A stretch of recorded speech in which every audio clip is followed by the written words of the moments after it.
오늘은 특별한 주제로 여러분과 말씀을 나누고자 합니다. 그것이 이해가 안 되는 세상에서 어떻게 믿음으로 살 것인가, 이 주제를 여러분과 꼭 나누고 싶었습니다. 특히 이 자리에 있는 청년들과도 꼭 이 주제의 말씀을 좀 나누고 싶었습니다. 왜냐하면 우리가 살다가 보면 여러 가지로 의심될 때가 많거든요. 하나님이 살아계신 거 맞아? 하나님은 선하신데 왜 이렇게 내 주변에 혹은 가정에, 또 교회와 나라에, 세계 곳곳에서 이해가 안 되는 이런 악한 일들이 벌어질까? 이런 질문을 우리가 신앙생활 하다 보면 하게 되거든요. 여러분, 신앙은요, 의심이 없는 게 아닙니다. 신앙인은 사실 의심하면서 믿음이 자라는 겁니다. 오늘도 여러분들이 중요하게 이 말씀을 오늘 붙들고, 그리고 하나님의 이 일하심이나 역사에 대하여 정말 보는 눈이 달라지시게 되기를 축복합니다. 애플의 창업자인 고 스티브 잡스가 어렸을 적 이야기를 전에 들었어요. 그가 교회를 다녔는데 어느 날 다니던 교회 목사님이 하나님의 예정과 섭리에 대한 말씀을 전하셨다고 해요. 근데 그 말씀을 듣고 몇 주 후에 이 어린 스티브 잡스가 그 목사님을 찾아가서 질문을 합니다. 목사님, 제가 이 손가락 하나를 펼 텐데 하나님은 어떤 손가락을 펴실지를 알고 계신가요? 그때 목사님이 대답하기를, 그렇단다. 하나님은 모든 것을 알고 계신단다. 그 대답을 듣자 그 다음 또 질문을 이어갑니다. 목사님에게 자신의 집에서 구독하는 어느 한 잡지를 들이밀었어요. 그 표지에는 나이지리아 동부지방에서 기아에 허덕이는 아이들의 사진이 실려 있었습니다. 그리고 이 스티브 잡스가 질문을 또 이어가기를, 그러면 하나님은 이것에 대해서도 아시고 이 아이들에게 무슨 일이 일어날지도 알고 계신다는 것이네요. 그때 목사님이, 그렇단다. 하나님은 그 모든 것을 알고 계신단다. 그리고 이 아이가 믿음을 저버렸다고 그렇게 이야기를 들었어요. 여러분, 이 목사님의 대답이 틀렸을까요? 그래서 교회 다니는 한 아이가 믿음을 잃어버리게 된 걸까요? 물론 하나님에 대한 더 올바른 지식을 설명해 주지 못한 부분은 아쉽지만 이 목사님의 대답은 틀린 대답은 아니에요. 성경은 우리가 사는 모든 삶에 하나님의 손길이 안 미치는 곳이 없고 하나님이 붙잡고 계시고 이끌고 계시다고 증언하고 있어요. 역대상 29장 12절에 주는 만물의 주제가 되사 손에 권세와 능력이 있사오니 모든 사람을 크게 하심과 강하게 하심이 주의 손에 있나이다. 여러분, 우리는 고통이나 고난이나 이해가 안 되는 상황은 사탄이 주관하는 것이라고 생각합니다. 그러나 그렇지 않습니다. 사탄이 자기 마음대로 할 수 있는 것은 아무것도 없습니다. 하나님이 다스리세요. 하나님이. 그 말은 오해하시면 안 됩니다. 질병이나 고통이나 고난도 하나님으로부터 시작됐다, 이건 아니에요. 모든 질병, 그리고 슬픔, 그리고 모든 벌어지는 악한 일들은 사실 우리가 하나님으로부터 반역하여 죄를 지은 결과입니다. 그리고 공중권세 잡고 있는 마귀가 그리고 일으키는 일들입니다. 그러나 이 모든 것은 다 하나님이 허락하신 범위 안에서만 가능하다는 거예요. 하나님이 한 번도 악한 마귀에게 주도권을 빼앗기신 적이 없으시다는 거고 하나님의 통치를 벗어나는 일이 없으시다는 거예요. 여러분, 이걸 믿으시나요? 그런데 그런 믿음을 갖고 있는 우리에게 현실은 참 혼란스러운 일들이 벌어지는 게 문제인 거죠. 특별히 예수님을 믿고 하나님의 자녀가 된 우리라고 고통과 고난의 문제, 이해 안 되는 그런 슬픔의 문제가 비껴가는 게 아닌 거예요. 제가 지난 월요일에 저희 신학교 동기들 목사님들을 만났는데 생각해 보니까 입학한 지 벌써 이제 한 25년 지난 거더라고요. 근데 그 동기 목사님 중에 한 친구는 자신의 사랑하는 아들을 먼저 하나님께로 보낸 친구가 있어요. 아이가 태어나자마자 얼마 지나지 않아서 소아 뇌졸중에 걸리고, 그리고 그로 인하여 평생을 누워 있다가 그리고 하나님 품에 안긴, 제가 그 친구를 볼 때마다 하나님, 얼마나 귀한 종인데 이 귀한 하나님의 종의 목회와 삶을 하나님 이렇게 도움이 되어 주셔야지요, 막 이런 생각이 들 때도 있었어요. 이해가 안 되는 일이 우리 그리스도인들의 삶에도 벌어지는 겁니다.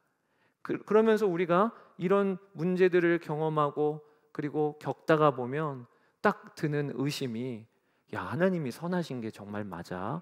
하나님이 살아계신 게 정말 맞아? 이런 생각이 드는 거죠. 기독교 작가 중에 필립 얀시라고 하는 작가가 있는데, 이 필립 얀시는 세계적인 베스트셀러의 저자예요. 근데 그가 다룬 주제 중에 제일 많이 다룬 주제가 이해할 수 없는 고난입니다.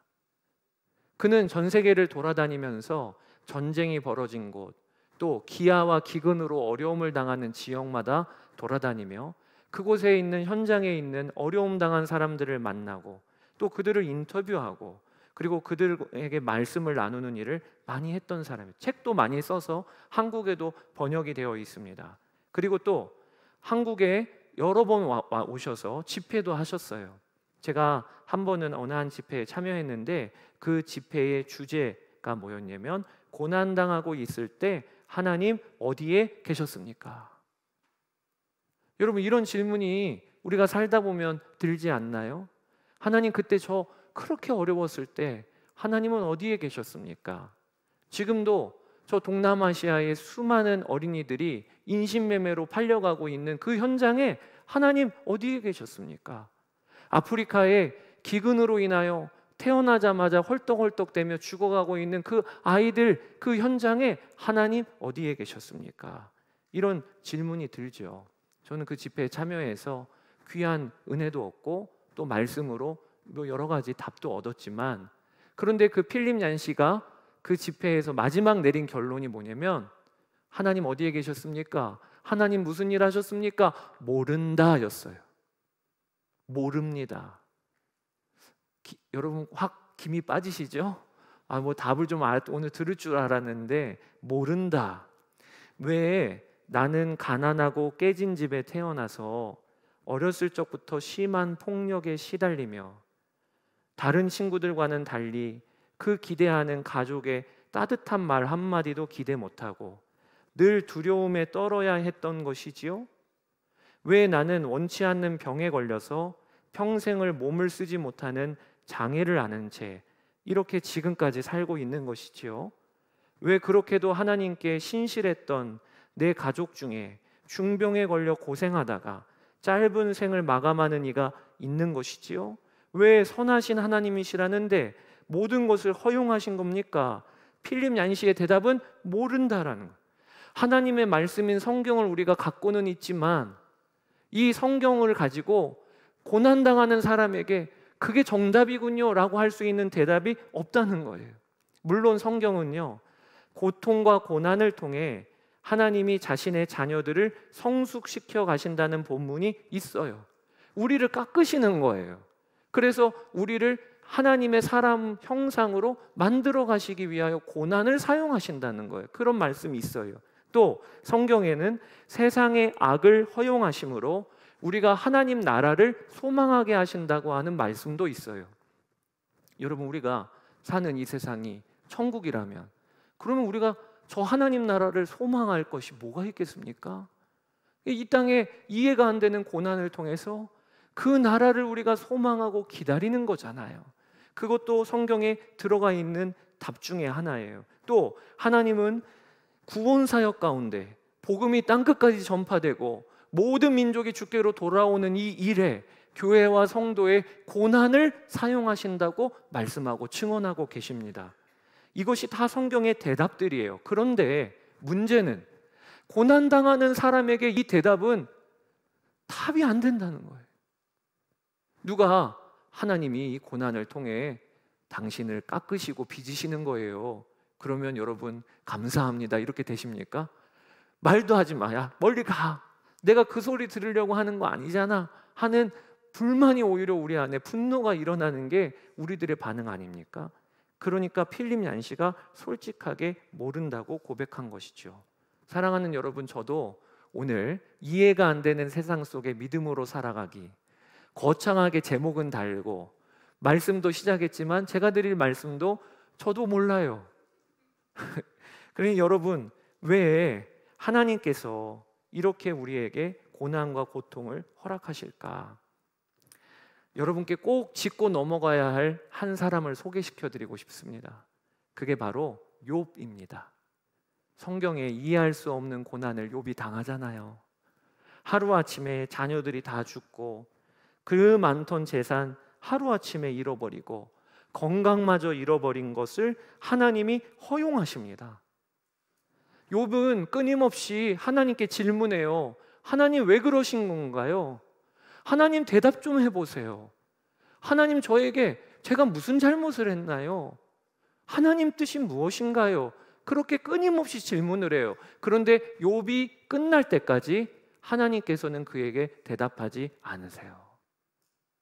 그런데 우리가 알고 있는 것이 대답하지는 않으시지만 하나님이 욥에게 하신 일이 있으세요. 그게 무엇입니까? 하나님이 욥을 만나주신 거예요. 그래서 욥기 42장 5절에 내가 주께 대하여 귀로 듣기만 하였사오나 이제는 눈으로 주를 배움나이다. 여러분, 하나님은 어떤 분이십니까? 모든 답이 되시는 분이 하나님이세요. 모든 문제의 해결점이 되시는 분이 하나님이세요. 그 하나님이 욥을 만나주셨다는 거예요. 여러분, 하나님께서 우리 고난당하고 이해가 안 되는 세상을 사는 우리들에게 행하시는 하나님의 중요한 해법이, 방법이 있으세요. 그것이 하나님이 우리를 만나주시는 거예요. 찾아오시고 우리와 함께 하시는 거예요. 여러분, 고난당하는 사람에게 왜 그 고난이 일어났는지를 알면 그러면 마음이 풀릴까요? 고난이 풀어질까요? 안 그래요. 왜라고 알려줘도 그것 때문에 마음의 위로가 얻는 거 아닙니다. 언제 그 사람의 마음이 위로를 얻냐면 하나님을 만났을 때 위로를 얻는 거예요.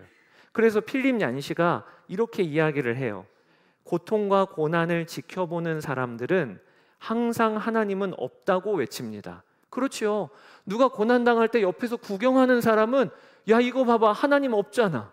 구경하는 사람은 그렇게 이야기하기가 너무 쉬워요. 그런데 그 다음에 이어서 뭐라고 이야기하고 있냐면 그러나 고통의 당사자들은 오히려 하나님이 계신 것을 필요로 합니다.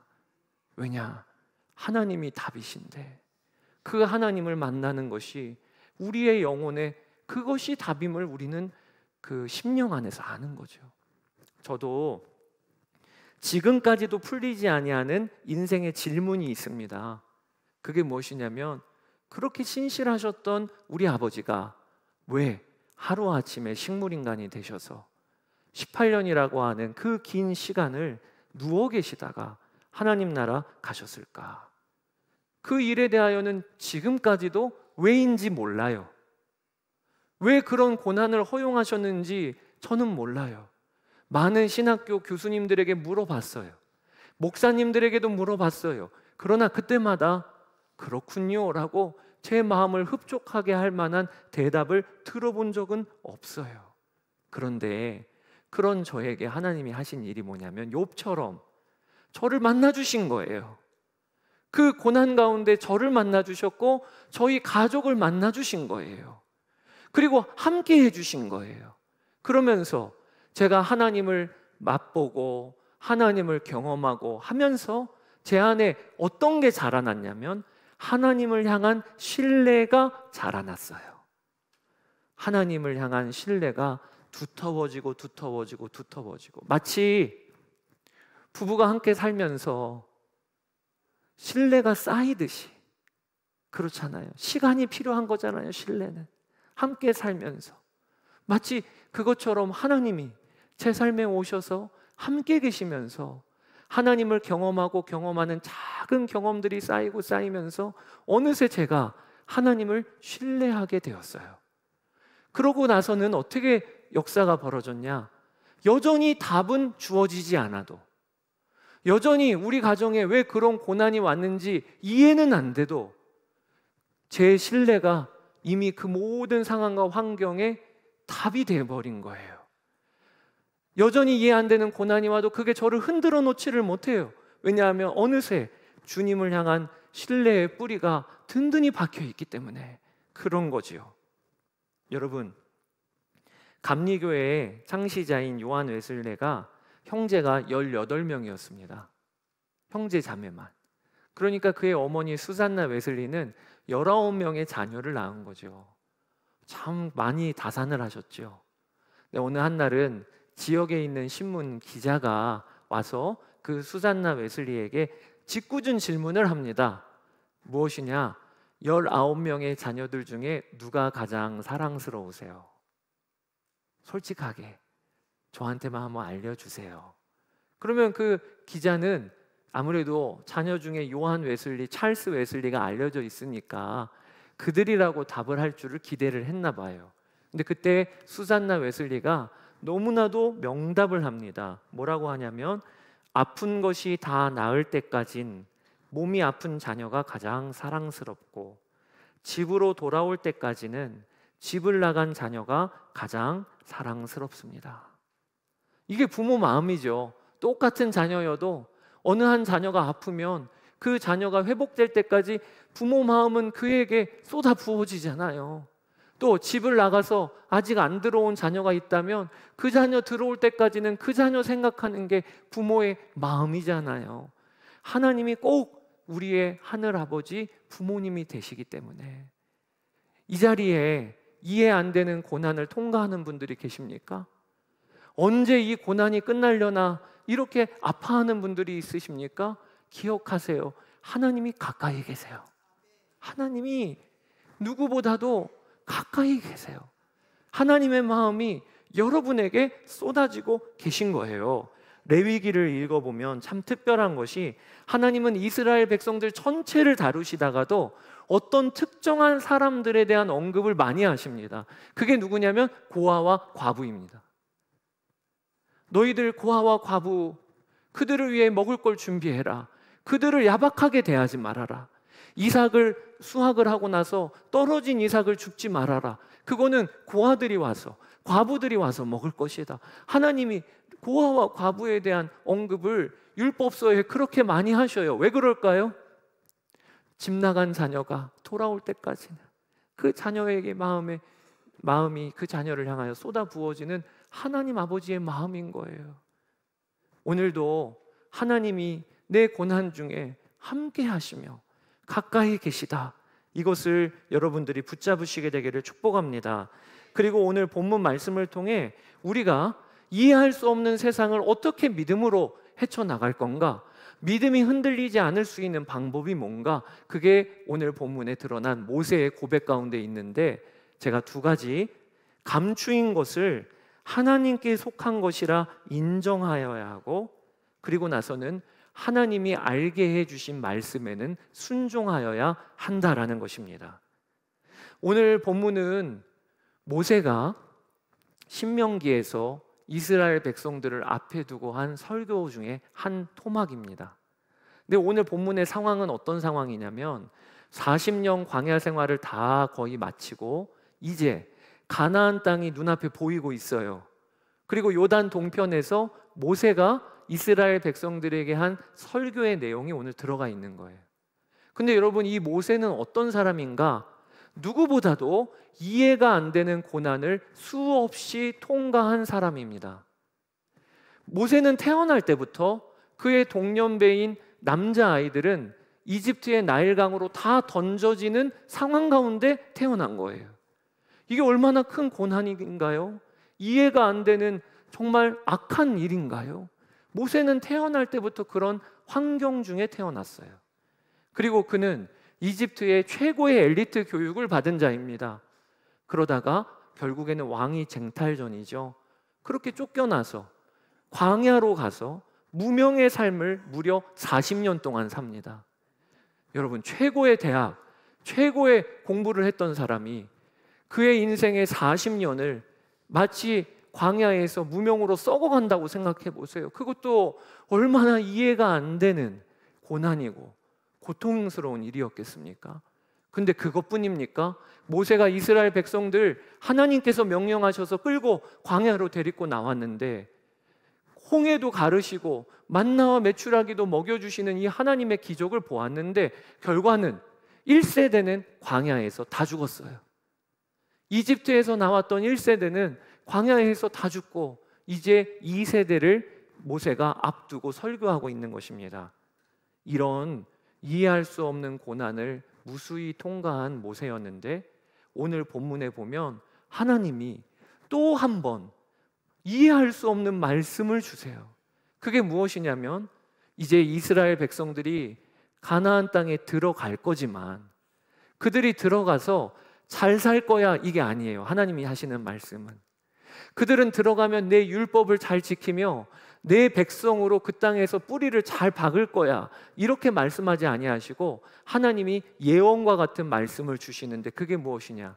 그들은 곧 하나님을 배반하여 떠날 것이고 그리고 하나님은 진노하셔서 이스라엘 백성들을 온 열방에 뿔뿔이 흩어버리실 거야 라고 하신 말씀이 오늘 우리가 읽은 말씀입니다. 같이 한번 27절 28절을 읽어보겠습니다. 이러므로 여호와께서 이 땅에 진노하사 저주대로 여호와께서 또 진노와 격분과 크게 통한하심으로 그들을 이 땅에서 뽑아내사 다른 나라에 내어 던지심이 오늘과 같다 하리라. 여러분, 하나님이 정말 청천벽력 같은 말씀을 주신 거예요. 이제 가나안 땅에 들어가면 그러면 그 땅에서 하나님의 백성답게 살 게 아니라 하나님은 다 알고 계신 거예요.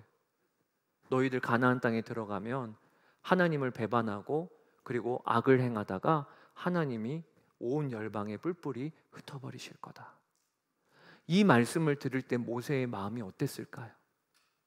이런 생각 들지 않았을까요? 하나님, 아니 그러시면 왜 지난 40년 동안 광야를 통과하게 하셔서 우리를 여기까지 인도하신 겁니까? 하나님이 1세대가 다 죽어나가면서까지 우리를 그러면 이 자리에 우리를 인도하신 이유가 뭡니까? 이런 질문이 들지 않겠어요? 이런 마음에 답답함이 있지 않겠나요? 그런데 오늘 모세의 태도를 보세요. 전혀 흔들림이 없이 하나님의 말씀을 백성들에게 전하고 있는 거예요. 어떻게 모세가 이렇게 이해할 수 없는 세상을 믿음을 지키며 통과할 수 있었을까? 그게 바로 오늘 모세의 고백에 담겨 있는 것입니다. 첫 번째, 감추어진 것은 하나님께 속하였음을 모세는 인정하는 겸손이 있었다는 거예요.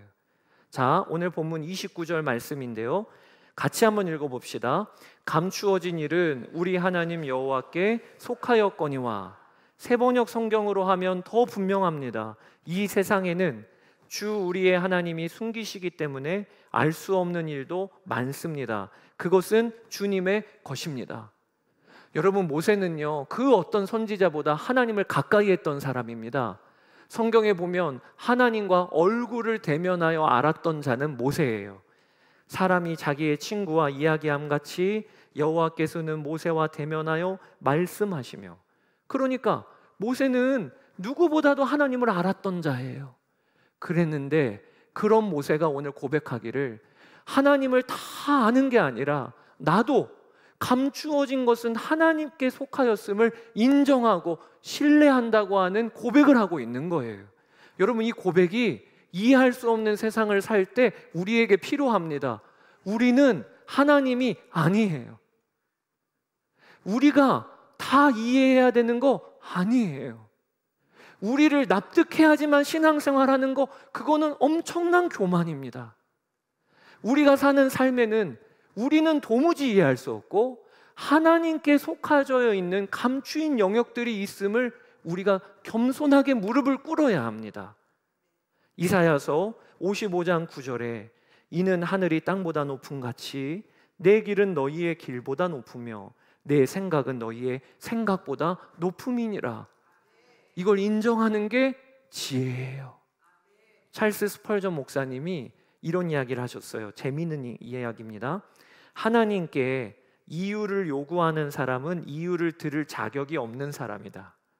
여러분, 하나님께 왜인가요? 그러면 이미 이유를 들을 자격이 없는 사람이라는 거예요. 이거는 묻지 마 이런 뜻 아닙니다.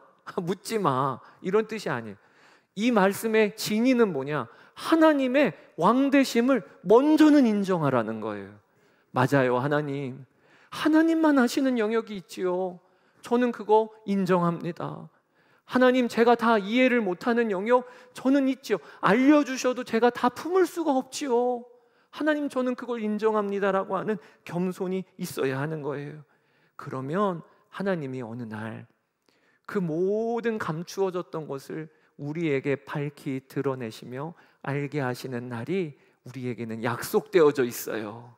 그게 하나님 나라 가서 그 나라에서 주님을 배울 때, 지금은 희미하게 알지만 그때에는 밝히 알게 될 것이라고 바울도 그렇게 고백하고 있잖아요. 이게 우리에게 주어진 약속입니다. 그리고 이렇게 감추어진 것은 하나님께 속하였음을 인정하는 사람에게 나타나는 특징이 있습니다. 그게 무엇이냐면 기도예요. 기도. 하나님은 알고 계시다고 나는 믿으니까 하나님 앞에 무릎을 꿇는 기도가 그 사람의 삶에 나타나는 거죠. 모세를 보세요. 모세는 광야 생활하면서 수시로 주님 앞에 무릎을 꿇고 엎드렸어요. 왜? 감추어진 영역이 하나님께 속하였다. 주님은 아시죠. 주님은 아시죠. 그렇게 모세가 신앙생활했기 때문에 그는 수시로 기도할 수 있었던 거예요. 욥기서에 보면 욥이 고난을 당할 때 그 고난당한 소식을 듣고 친구들 셋이 욥을 쫓아옵니다. 위로하기 위하여. 근데 그 친구들이 와보니까 욥이 지금 당하는 고난이 눈에 보기에도 너무 민망할 정도로 심한 거예요. 그래서 며칠 동안은 아무 말도 못하고 그저 욥 옆에서 지켜만 봅니다. 그리고 며칠이 흘렀어요. 그리고 나서부터는 친구들의 입이 열리기 시작하기를 뭐라고 욥에게 이야기하냐면, 욥, 하나님께 잘못한 것이 있나 없나 너 한번 생각해봐. 고난이 그냥 일어나겠어? 하나님 앞에서 네가 마음으로도 혹은 태도로도 지은 죄가 없는지 한번 생각해봐. 이러면서 욥을 찌르기 시작해요. 돌아가면서. 그때 욥이 뭐라고 16장 2절에 친구들한테 이야기를 하냐면, 제가 읽어드릴게요. 이런 말은 내가 많이 들었나니 너희는 다, 여기 뭐라고 되어 있습니까? 재난을 주는 위로자들이로구나. 위로자들이긴 위로자들인데 위로를 주는 게 아니고 힘을 주는 게 아니고 뭘 주고 있어요? 재난을 주는 위로자들이라는 거예요. 여러분, 우리가 이해 안 되는 고난을 당할 때 우리를 위로한답시고 사람들이 왔는데 와서 하는 말이 우리에게 위로가 되나요? 오히려 말하지 마. 그냥 저리 가. 그런 말 할 거면. 이렇게 우리의 마음을 찌르는, 재난을 주는 위로자인 경우가 얼마나 많나요? 왜 그런가? 그게 사람의 한계예요. 아무리 좋은 사람, 아무리 영향력 있고 힘 있는 사람이라도 사람의 한계는 재난을 주는 위로자인 거예요. 그리고 우리도 그런 역할을 할 때가 얼마나 많았습니까? 나는 다른 사람 위로하려고 힘주려고 갔지만 결국에는 내가 그에게 재난을 주는 위로자의 역할을 할 때가 얼마나 많았나요? 그런데 하나님은 다르세요. 하나님은 참 위로자이십니다. 성령님의 보혜사라고 하는 이름은 위로자라고 하는 뜻이 들어가 있는 겁니다. 그러니 사람과 싸움하지 말고 하나님께 매어 달리세요. 고난당하고 고난을 통과하시는 분들, 이해가 안 되고 이해가 안 되지만 도무지 답을 모르시는 그 길을 걸어가시는 분들, 우리에게는 기도가 있잖아요. 우리를 위로하시는, 또 만나시는 하나님이 계시잖아요. 그래서 기도의 자리에 무릎을 꿇으며 이렇게 이야기하는 거예요. 하나님 아시죠? 하나님 아시죠? 그 한마디로 위로 얻는 적이 얼마나 많았는지.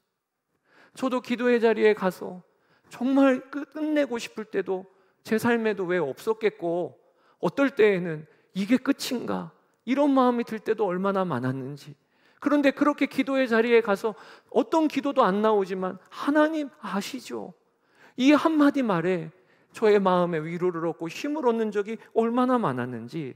여러분, 하나님만 아시는 영역이 있음을 인정합시다. 그리고 두 번째, 이해가 안 되는 세상 가운데 사는 우리가 믿음을 지킬 수 있는 방법은요, 하나님이 감추신 것만 아니라 우리에게 밝히 드러내신 것들이 있음을 알아야 돼요. 그리고 그 드러내신 것에 순종하는 삶을 미루지 말고 지금부터 살아야 합니다. 자, 29절 제가 읽어보겠습니다. 감추어진 일은 우리 하나님 여호와께 속하였거니와 나타난 일은 영원히 우리와 우리 자손에게 속하였나니 이는 우리에게 이 율법의 모든 말씀을 행하게 하심이니라. 여러분, 이것도 세번역 성경으로 한번 같이 읽어보실게요.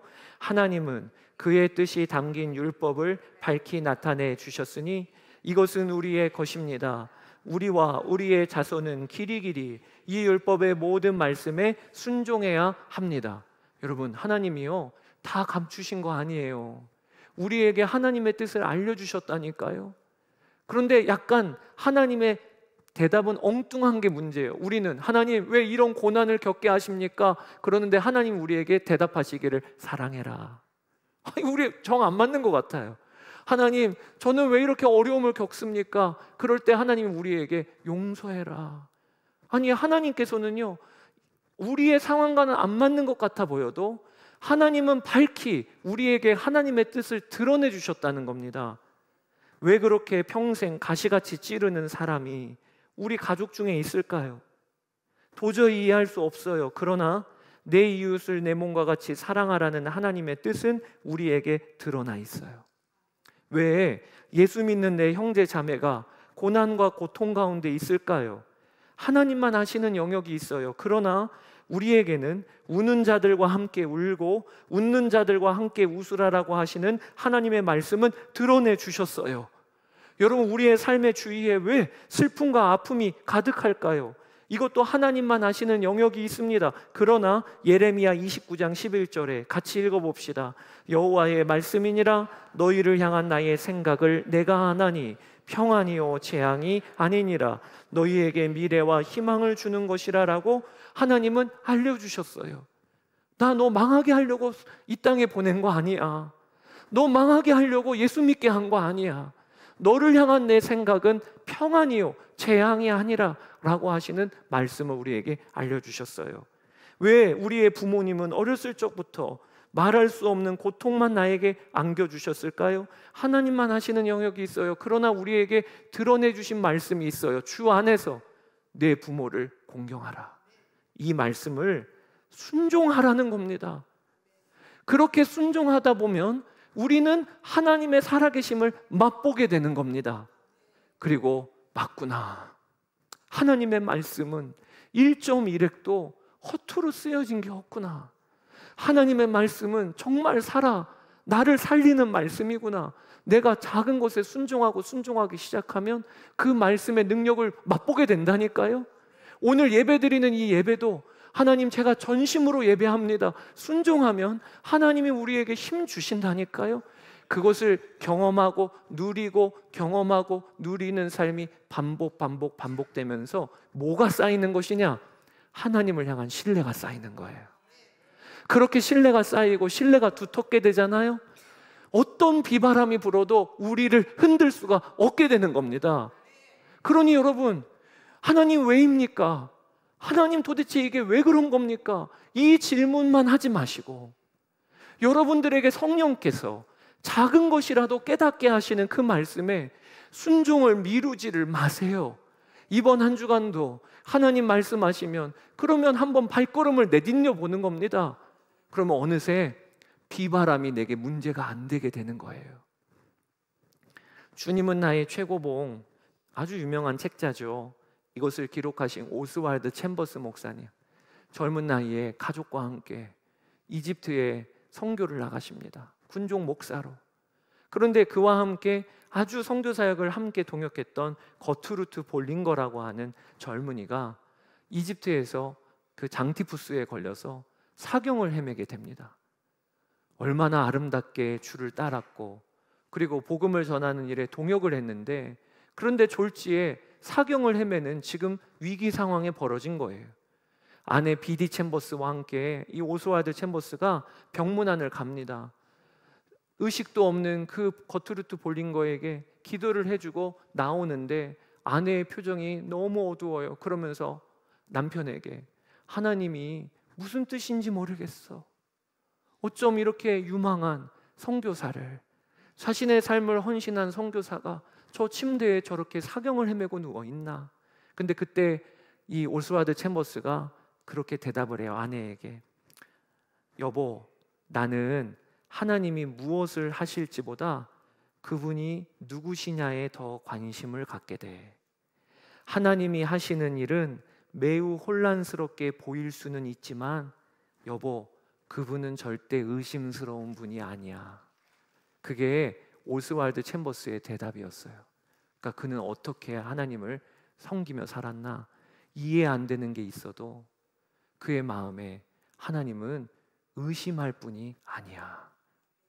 이 오스왈드 챔버스 목사님이 붙들었던 말씀이 시편 117편 1절 2절입니다. 여러분 같이 한번 고백해 볼까요?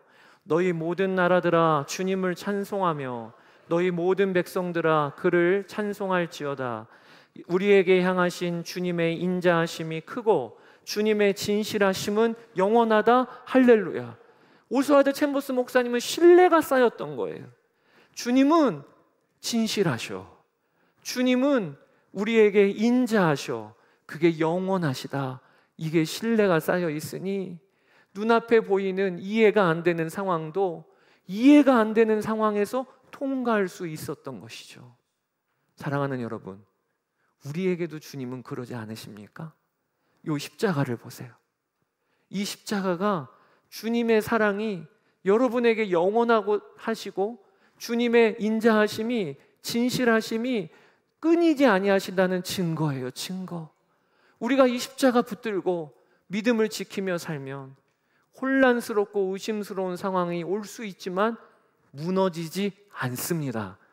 청년 여러분, 그리고 또 이 시대를 사는 우리 성도 여러분, 얼마나 우리 눈에 우리를 흔들고 혼란스러운 상황이 벌어지고 있나요? 뭐 나라의 정치만 봐도 그렇게 혼란스러워 하시는 분들이 많아요. 그리고 열방에서 지금 벌어지고 있는 이해가 안 되는 상황이 얼마나 많나요? 그 상황과 환경 보고만 살면 그러면 우리도 흔들릴 수밖에 없습니다. 흔들리지 아니하시는 하나님 보고 살아야 하는 거예요. 그리고 하나님이 오늘 우리에게 지침을 주셨잖아요. 하나님이 알고 계시다. 그걸 내가 겸손히 인정하고 하나님이 드러내신 것은 나는 순종하며 살 거야.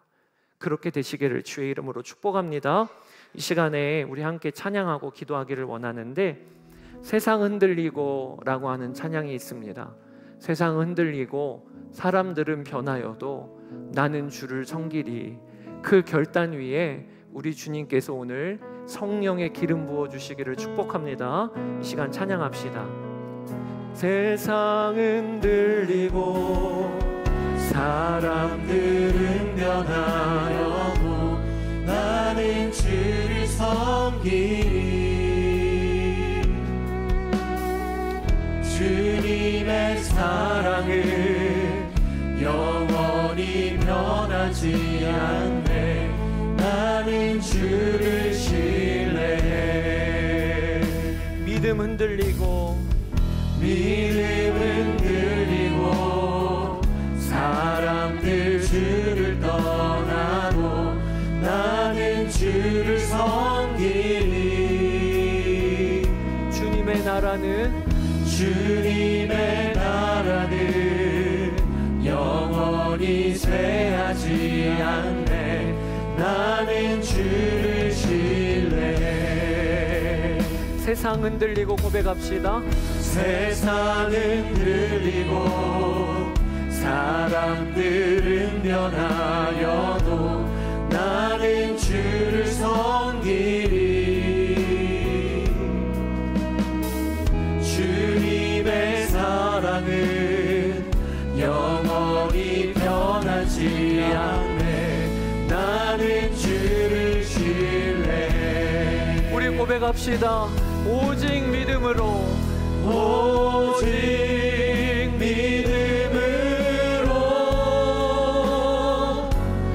믿음으로 내가 살리라. 오직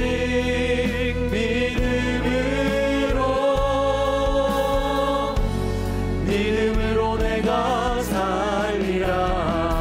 오직 믿음으로, 오직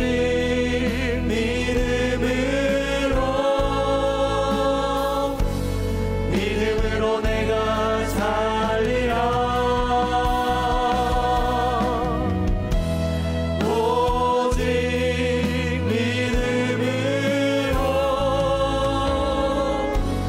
믿음으로 내가 살리라. 아멘, 아멘. 오늘 이 예배의 자리에 이해할 수 없는 고난을 통과하고 계신 분들이 계십니까? 하나님 도무지 답을 모르겠습니다 하면서 흔들흔들 하시는 분이 계십니까? 그러면 이 시간 하나님이 가까이 계심을 알게 되시기를 바랍니다. 하나님이 지금 가장 가까이 계셔요. 그러니 원망하고 불평하고 한탄하는 일에 더 이상 매이지 않기를 원합니다. 하나님, 이 시간에 하나님의 품에 안기는 시간이 되게 하여 주시옵소서. 모든 답이 되시는 주님만 붙드는 시간이 되게 하여 주시옵소서. 우리 이 시간에 주의 이름 한번 부르고 기도하며 나아가겠습니다. 주여, 아버지 하나님 감사를 드립니다. 아버지 하나님, 오늘 이 시간에 우리가 갈망하고 기도하기는 아버지 하나님, 이해가 안 되는 세상과 이해가 안 되는 고난을 통과하고 있는 이들이 있습니다. 아버지, 언제까지입니까? 아버지, 어느 때에 바뀝니까? 아버지, 언제까지 우리가 기다려야 합니까? 라고 아버지 질문하며 고통 가운데 있는 이들이 있다며 아버지 하나님께서 지금 가장 가까이 계심을 알게 하여 주소서. 가장 가까이 우리 가운데 오셔서 우리와 함께 계시며 우리에게 귀 기울여 주시고 계심을 알게 하여 주시기를 원합니다.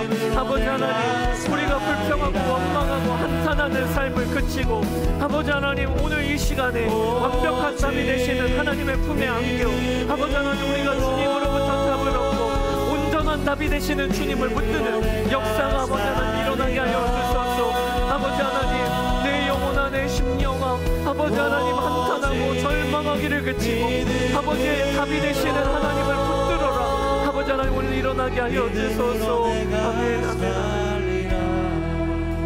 이 시간에 우리 두 가지 결단합시다. 내가 어느새 하나님 자리에 앉아서 나를 다 이해시켜 봐요. 나를 납득시켜 봐요. 그래야지만 움직이는 신앙생활을 했다면 이 시간 우리, 주여, 제가 하나님이 아님을, 제가 겸손하게 주님을 무릎을 꿇겠습니다. 오늘 그렇게 하나님께 나아갑시다. 그리고 또 하나, 하나님, 모르겠다고만 하지 아니하고 나에게 알려주신 말씀에 이번 한 주도 순종하며 나아가게 하여 주시옵소서. 그리하여 주님을 신뢰하는 신뢰가 두텁게 쌓이게 하여 주시옵소서. 그리하여 어떤 흔드는 바람과 폭풍도 나를 흔들어 놓지 못하는 역사가 있게 해달라고 이 시간에 주의 이름 한번 부르고 기도하며 나아가겠습니다. 주여, 아버지 하나님, 오늘도 아버지 하나님 주님만 의지하며 나아갑니다. 아버지 하나님, 오늘도 우리가 아버지 하나님 주님 앞에서 아버지, 내가 하나님 자리에 앉아 교만하게 나를 납득시켜보라, 나를 이해시켜보라, 그래야지만 움직였던 신앙생활, 아버지 하나님, 어떤 영역이 하나님께 속하여 있음을 알고 주님 앞에 겸손하게 아버지 하나님, 우리가 모르는 것을 인정하고 하나님 주님의 의지하기를 원합니다. 주님은 아시지요. 주님은 다 아시지요. 여기에 우리의 응답이 있고 여기에 우리의 만족이 있고 여기에 우리의 위로가 있음을 알게 하여 주시고 아버지 하나님, 우리에게 드러내 주신 하나님의 말씀에 우리가 순종하며 나아가게 되기를 원합니다. 우리가 순종하며 나아가게 되기를 원합니다. 아버지 하나님, 하나님만 의지하며 나아가게 하여 주시옵소서. 아버지 감사합니다.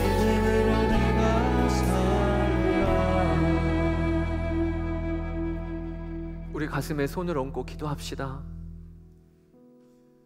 아버지 하나님, 이해가 안 되는 고난을 통과하는 이들이 있습니다. 언제까지인지 모르는 끝없는 암흑뿐인 터널을 지금 걷고 있는 이도 있습니다. 그러나 하나님, 이때 그 어느 때보다 누구에게보다 하나님이 가까이 계심을 알게 하소서. 하나님의 마음이 쏟아부어지고 있음을 알게 하소서. 모든 문제의 답이 되시는 하나님을 붙들게 하여 주옵소서. 아버지 하나님, 우리가 어느새 이해가 안 되면 걷지를 않는 교만 가운데 있음을 회개합니다. 납득이 돼야지만, 이해가 돼야지만, 그렇게 내가 하나님 자리에 앉아 판단하려고 했던 것이 있다면 이 시간에 그 왕자에서 내려와 주님 앞에 무릎을 꿇기를 원합니다. 나는 이해가 안 돼도 주님은 아시지요. 하나님 아시지요. 그렇게 믿으며 이 고난의 터널을 통과하게 하여 주시고, 그리고 밝히 드러내 주신 작은 말씀이라도 오늘 순종하고 내일 순종하면서 주님과의 관계에 신뢰가 쌓이게 되기를 원합니다. 오늘 이 자리에 있는 청년으로부터 시작하여 어린아이에 이르기까지 하나님을 신뢰하게 하여 주십시오. 하나님과의 관계에 두텁게 믿음의 뿌리가 내리게 하여 주셔서 이해가 안 되는 환난이 와도 도무지 흔들 수 없는 믿음의 사람으로 우리 비올드 교회 성도들을 세워 주옵소서. 아버지 하나님, 감사합니다. 오늘도 예배드리는 성도들에게 이번 한 주간 주님이 함께 계신 것과 주의 손으로 도우시는 것을 경험하고 맛보게 하여 주옵소서. 감사드리며 예수님의 이름으로 기도드렸습니다. 아멘.